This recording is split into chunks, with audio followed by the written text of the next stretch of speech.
السلام علیکم ناظرین، پروگرام فور سائٹ کے ساتھ میں ہوں آپ کی میزبان سمین نواز۔ اپنے آج کے اس پروگرام میں ہم بات کریں گے امریکی انتخابات کے حوالے سے سینیریو میں، کہ جہاں پر ہم دیکھتے ہیں کہ اور دیگر تمام تر ممالک میں انتخابی طریقہ کار تبدیل ہوتے ہیں، امریکہ میں ان تمام تر ممالک سے یکساں مختلف کیوں نظام انتخاب دیکھا جاتا ہے، اور یہاں کا جو طریقہ انتخاب ہے وہ دراصل کس طریقے سے لوگوں کو جو ہے وہ یہ آپشنز دیتا ہے کہ وہ اپنا پسندیدہ امیدوار منتخب کریں اور ووٹ کاسٹ کریں، کیونکہ یہاں پر کانسیپٹ یہی ہے کہ ضروری نہیں کہ اگر آپ نے بہت زیادہ تعداد میں ووٹ حاصل کر لیے ہیں تو آپ ہی فتح یاب ہوں گے اور آپ ہی منتخب ہو جائیں گے، بلکہ جو الیکٹورل کالج کا ایک سسٹم یہاں موجود ہے اس کے ووٹوں کے تناسب کے حوالے سے ہی جو فتح کا امیدوار ہوتا ہے، جو فتح یاب ہوتا ہے، اس کا فیصلہ کیا جاتا ہے۔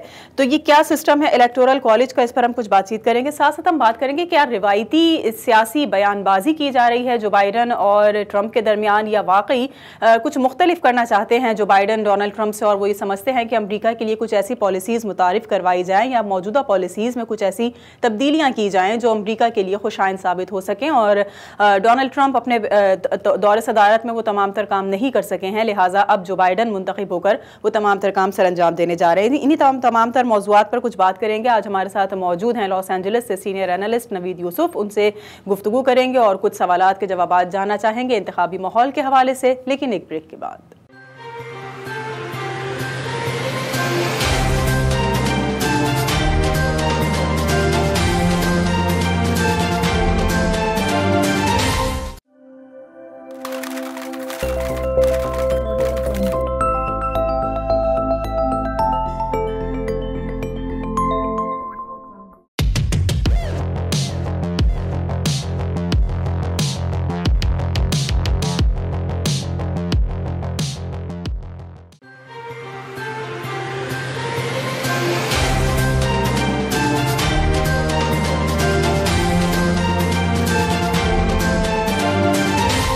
ویلکم بیک ناظرین، پروگرام فور سائٹ میں ایک بار پھر آپ کو خوش آمدید کہیں گے۔ سینئر اینالسٹ نوید یوسف لاس اینجلس سے ہمیں جوائن کر رہے ہیں۔ بہت شکریہ نوید، آپ نے ہمیں پروگرام کے لیے وقت دیا۔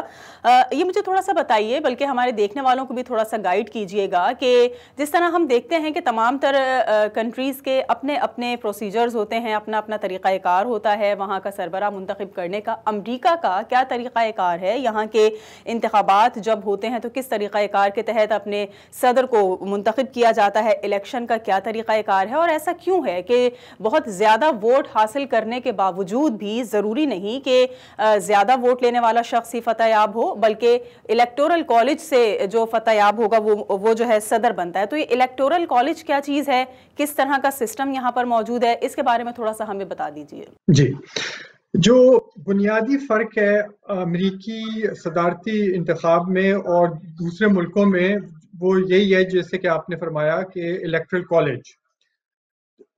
کالج کیا چیز ہے؟ وہ یہ ہے کہ امریکہ میں جو مختلف سٹیٹس ہیں ان کے مختلف الیکٹرل ووٹس ہیں، جیسے کہ کیلیفورنیا کے 55 الیکٹرل ووٹس ہیں، پینسلوینیا کے 20 الیکٹرل ووٹس ہیں۔ تو جو ٹوٹل الیکٹرل ووٹس ہیں امریکن پریزیڈنشل الیکشن میں، وہ ہیں 538۔ اچھا، یہ جو ووٹنگ کا سسٹم ہے، یہ 435 الیکٹرل ووٹس ہیں ہاؤس آف ریپریزنٹیٹیوز کے، اور 100 ہیں سینٹ کے، اور ڈسٹرکٹ کولمبیا کے 3۔ تو یہ ایڈ اپ ہوتے ہیں 538۔ جو کینڈیڈیٹ 270 الیکٹرل ووٹس جیت جائے وہ پریزیڈنٹ بن جاتا ہے، یعنی الیکشن جیت جاتا ہے۔ اچھا، اس کی جو یہ کس طرح شروع ہوا؟ یہ اس طرح شروع ہوا تھا کہ امریکہ میں سن 1787 میں ایک کانسٹیٹیوشنل کنونشن ہوا تھا، جس میں انہوں نے فیصلہ کیا تھا کہ ہم پریزیڈنٹ کو کس طرح الیکٹ کریں گے۔ اس وقت 2 گروپس بن گئے تھے۔ ایک گروپ یہ کہہ رہا تھا کہ ڈائریکٹ الیکٹڈ ہونا چاہیے پریزیڈنٹ، یعنی کہ جتنے ووٹ، جس کو زیادہ ووٹ ملیں گے پورے ملک میں وہ جیت جائے گا۔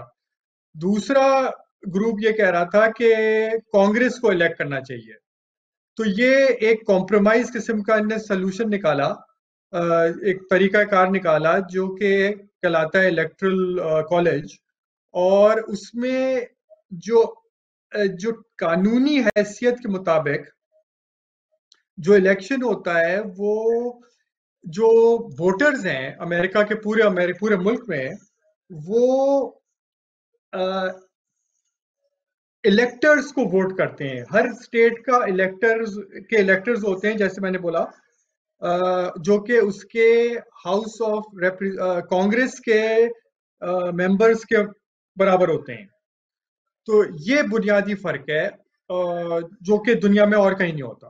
اچھا، انتخابات کا آپ نے ذکر کیا، تو ہم اگر کمپیئر کریں اس کو ماضی میں ہونے والے انتخابات کے حوالے سے، تو امریکہ میں اب تک جتنے انتخابات ہوتے رہے ہیں اس سے کتنا مختلف نظر آ رہا ہے آپ کو حالیہ انتخاب؟ کیونکہ ہم دیکھتے ہیں کہ بہت ساری سچویشنز اس وقت ایسی ہیں جن کو ٹف سچویشنز کہا جا سکتا ہے، یا جو بحرانی صورتحال چل رہی ہے، چاہے وہ کورونا وبا کی وجہ سے ہو یا اور دیگر تمام تر معاملات ہوں. تو ماضی میں کیے گئے انتخابات سے اگر کمپیئر کریں حالیہ صورتحال کو، تو اس وقت کیا کچھ ڈیفیکلٹیز نظر آ رہی ہیں آپ کو ان الیکشنز کے دوران؟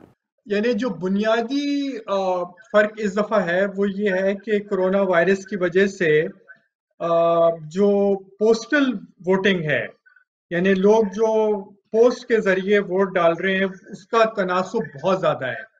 یعنی آج کی رپورٹ کے مطابق کوئی 86 ملین، یعنی 8 کروڑ سے زیادہ لوگوں نے ووٹ ابھی ڈال دیا ہے.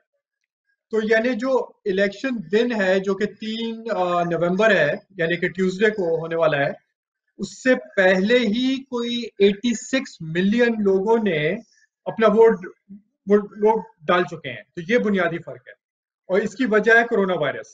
اچھا، جو بائیڈن اپنی انتخابی کیمپین میں اکثر بات کرتے ہوئے نظر آتے ہیں، اور بات ہی نہیں بلکہ کھلی تنقید کرتے ہیں وہ ٹرمپ کی پالیسیز کو لے کر، اور وہ اس چیز کے خواہش مند ہیں کہ کچھ ایسی پالیسیز انٹروڈیوس کرائی جائیں، کچھ ایسی تبدیلیاں لائی جائیں جس سے حقیقتاً امریکی عوام کے لیے کچھ بہتری ہو سکے. تو آپ کو کیا لگتا ہے کہ کون سی وہ تبدیلیاں ہیں، یا کون سے وہ شعبے ہیں، کون سے وہ اہم منصوبے ہیں جس کو سر انجام دینا چاہتے ہیں جو بائیڈن، جو اب تک ٹرمپ نہیں کر سکے؟ امریکہ میں ابھی جو ہے نا،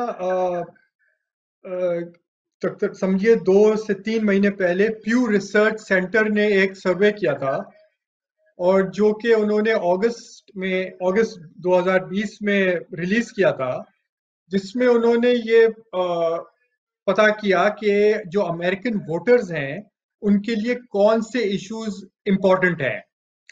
تو سب سے امپورٹنٹ ایشو جو امریکن ووٹر کے لیے ہے وہ ہے اکانومی.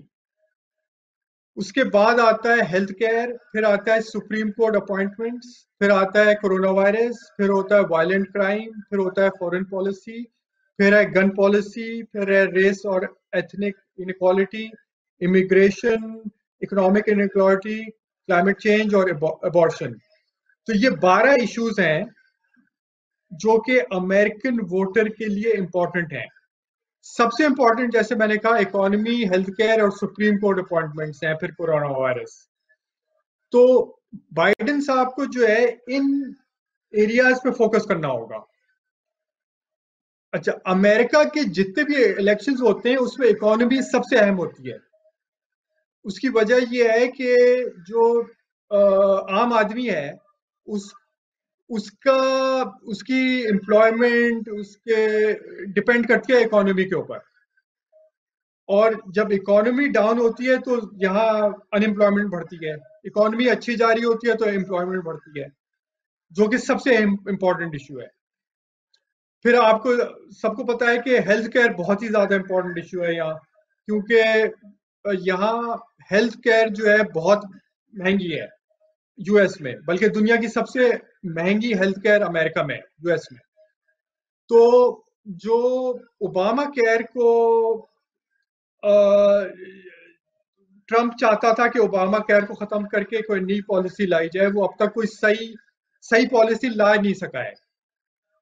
اور بائیڈن جو ہے ظاہر اوباما کیئر کو کنٹینیو کرنا چاہتا ہے. کورونا وائرس بہت امپورٹنٹ ایشو ہے ٹرمپ کے لیے. ٹرمپ کی پرفارمنس کورونا وائرس میں بہت ہی خراب رہی ہے. بائیڈن اس کو امپروو کرنا چاہیں گے. اسی طرح جو اور ایشوز ہیں، وائلنٹ کرائم، فورن پالیسی، یہ سارے امپورٹنٹ ایشوز ہیں. صحیح، یعنی آپ جس طرح سے بات کر رہے ہیں اس وقت یہاں پر صحت کی صورتحال کے حوالے سے، یا اگر آپ بات کر رہے ہیں معاشی صورتحال کے حوالے سے، تو ایک عام امریکی اس بات سے غرض نہیں رکھتا کہ فارن پالیسیز ملک کی کیا ہیں، دیگر ممالک کے ساتھ تعلقات میں کشیدگی ہے یا کشیدگی کم ہوئی ہے، جو جنگ زدہ ممالک میں امریکی افواج تھی ان کی واپسی کا کتنا وعدہ پورا ہو سکا ہے یا نہیں ہو سکا. اس کو محض صرف اس وقت دلچسپی اس بات سے ہے کہ اس کی اپنی جو بنیادی ضروریات ہیں، بیسک نیڈز ہیں، وہ کون سا امیدوار زیادہ بہتر طریقے سے پوری کر سکے گا. جی، جو فورن پالیسی ہے یہ امریکنز کی جو یعنی جو لسٹ ہے جو ان کے لیے اہم ایشوز ہیں اس میں 6 نمبر پہ آتا ہے. 57% امریکنز نے کہا کہ فورن پالیسی ان کے لیے امپورٹنٹ ایشو ہے. اچھا، فورن پالیسی میں جیسے آپ نے کہا کہ اور چائنا 2 امپورٹنٹ ایشوز ہیں. بائیڈن صاحب یہ کہتے ہیں کہ اگر وہ پریزیڈنٹ بن گئے تو وہ ایران سے جو معاہدہ کیا تھا اوباما نے اس کو اس میں واپس آ جائیں گے، مگر ایران کو جو معاہدہ ہے اس کی کمپلائنس کرنی ضروری ہوگی.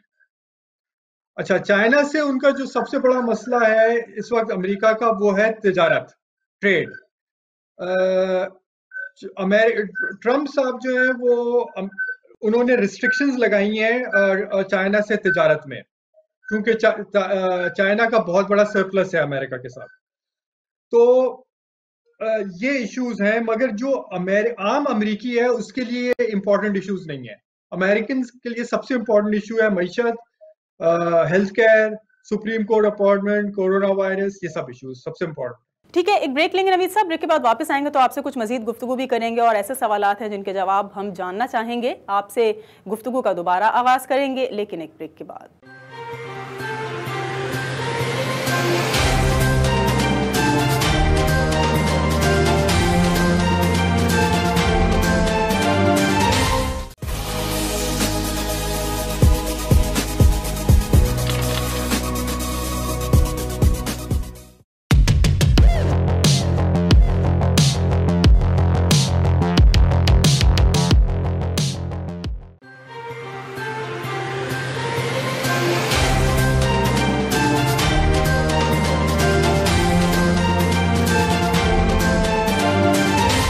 ویلکم بیک ناظرین، پروگرام فور سائٹ میں ایک بار پھر آپ کو خوش آمدید کہیں گے. ملک کی امریکی جو یہاں پہ انتخابات ہونے جا رہے ہیں صدارتی 2020 کے، اس میں کچھ ہی وقت رہ گیا ہے، بہت کم وقت ہے، اور دونوں امیدوار اپنی انتخابی کیمپینز میں اپنے چاہنے والوں کو آمادہ کرتے ہوئے نظر آ رہے ہیں. اور امریکی عوام کو جو ناراض ہے، چاہے وہ ٹرمپ ہو یا جو بائیڈن ہو، دونوں امیدوار اس بات پر راضی کرتے نظر آ رہے ہیں کہ ان کو اپنی پالیسیز سے اس حد تک متاثر کر لیں کہ ووٹ ان کے ہی حق میں پڑ سکے.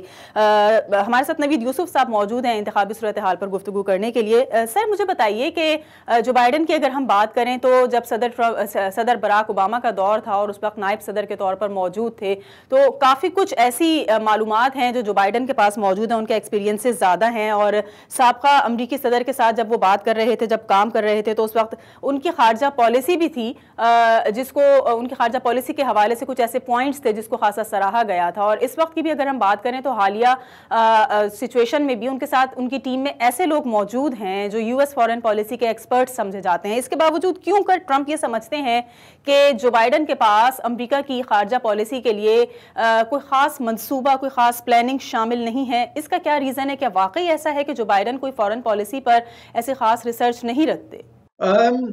یہ ٹرمپ صاحب کا جو یہ دعویٰ ہے کہ بائیڈن صاحب جو ہیں وہ کمزور ہیں فارن پالیسی میں، یہ ایکچولی ایک آپ کہہ سکتے ہیں کہ پولیٹیکل گمکری ہے. جیسے آپ نے کہا کہ بائیڈن کا بہت ہی زیادہ ایکسپیرینس ہے فارن پالیسی میں، کیونکہ یہ 8 سال، جیسے آپ نے کہا کہ 8 سال وائس پریزیڈنٹ تھے اوباما کے، اور انہوں نے فارن پالیسی کس طرح چلائی جاتی ہے ان کو بہت بہت زیادہ تجربہ ہے.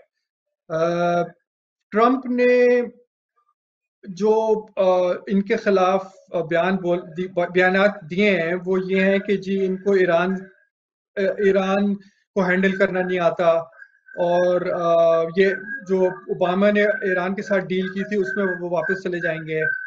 اور یہ کہ چائنا کو یہ صحیح طرح ہینڈل نہیں کر پائیں گے، چائنا سے یہ کمزوری دکھائیں گے. یہ سب باتیں جیسے میں نے کہا کہ یہ پولیٹیکل وہ ہیں، بیان بازی، سیاسی بیان بازیاں ہیں اپنے حریف کے خلاف، اس میں کوئی صداقت نہیں ہے. اچھا، تھوڑی سی معیشت کے حوالے سے آپ سے بات کریں گے کہ جس طرح پوری دنیا میں ہی کرونا کی وجہ سے ہر ملک کی معیشت کسی نہ کسی حد تک متاثر ہوئی ہے. امریکہ سب سے زیادہ متاثر ہونے والا ملک یوں بھی سمجھا جاتا ہے کہ یہاں بڑے پیمانے پر جانی نقصان بھی ہوا اور لاک ڈاؤن کی وجہ سے یہاں پر بہت سارے لوگ بے روزگار بھی ہو گئے. تو ایک اندازے کے مطابق کیا تخمینہ لگایا گیا ہے ان تمام تر دنوں میں، جب لاک ڈاؤن لگا رہا اور جب کرونا وبا ابھی تھمی ہی نہیں تھی کہ دوسری لہر بھی آ گئی، تو کتنا بڑا معاشی نقصان امریکہ کو ہوا ہے اور اس معاشی نقصان کے ٹرمپ کو ان انتخابات میں کتنے نقصانات کا سامنا کرنا پڑے گا اس کی وجہ سے؟ امریکی اکانومی جو ہے وہ سیکنڈ کوارٹر آف 2020 یعنی کہ اپریل، مئی اور جون کے 3 مہینوں میں 30% سے زیادہ گری ہے. یعنی اس کا جو قومی آمدنی ہے، جی ڈی پی جس کو کہتے ہیں، وہ 3 مہینوں میں، اپریل میں جون میں 30% سے زیادہ کم ہوئی ہے.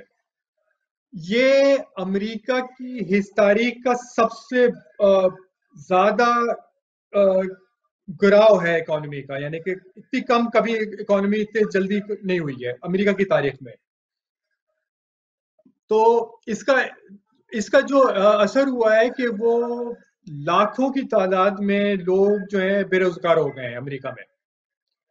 اور اس کا سیاسی اثر ٹرمپ صاحب کے لیے بہت خراب ہے، کیونکہ جو آدمی بے روزگار ہو جاتا ہے، کیونکہ معیشت خراب ہو گئی ہے، اس کا وہ یعنی بزنسز بند ہو گئے ہیں، اور جس کی وجہ کرونا وائرس ہے، اور ٹرمپ صاحب نے بہت بری طرح اس کو ہینڈل کیا ہے، تو ظاہر ہے وہ اس کا اثر الیکشن پہ پڑ رہا ہے.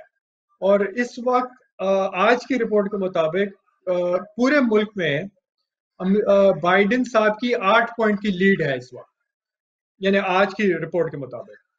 تو یہ یعنی اکانومی کا بہت برا اثر پڑا ہے ٹرمپ کے الیکشن کے جیتنے میں. اچھا، آپ نے کہا کہ جی بہتر پالیسی نہیں تھی ٹرمپ کے پاس کرونا سچویشن سے باہر آنے کے لیے، بحران کی کیفیت سے باہر نکالنے کے لیے. تو آپ کو لگتا ہے کہ اب جو انتخابات کے بعد امیدوار منتخب ہوگا یا جو نیا سربراہ امریکہ کا بنے گا، اس کے پاس کچھ ایسا پلان موجود ہے، کوئی ایسی پالیسی ہے، کچھ ایسا ایجنڈا ہے اس کے پاس کہ جس کے تحت اس بحران سے بآسانی وہ باہر نکل آئیں گے اور جو نقصانات ہوا ہے اس کا جلد از جلد ازالہ یقینی بنایا جا سکے گا؟ اگر اس طرح کی بات کی جاتی ہے تو امریکی کیا سمجھتے ہیں کہ اگر ٹرمپ فیل ہو گئے تو کیا جو بائیڈن بآسانی اس سچویشن سے باہر نکل سکتے ہیں؟ ٹرمپ صاحب کی جو پرفارمنس ہے کورونا وائرس کے، یہ ساری دنیا کو پتا ہے کہ یہ بہت ہی خراب ہے. تقریباً 230,000 یعنی 230,000 آدمی کم و بیش انتقال کر گئے ہیں جب سے یہ شروع ہوا ہے امریکہ میں. یہ کہ دنیا کا سب سے بڑا نمبر ہے یہ. ان کے یہاں جو ہے لاکھوں کی تعداد میں لوگ جو ہیں وہ یعنی 90 لاکھ کم و بیش 90 لاکھ آدمی پازیٹیو ہیں کورونا وائرس کے. دنیا کا سب سے بڑا نمبر ہے یہ. اور اس کی وجہ ہے ٹرمپ صاحب کا مس ہینڈلنگ. انہوں نے پوری کورونا وائرس سچویشن کو بہت بری طرح مس ہینڈل کیا.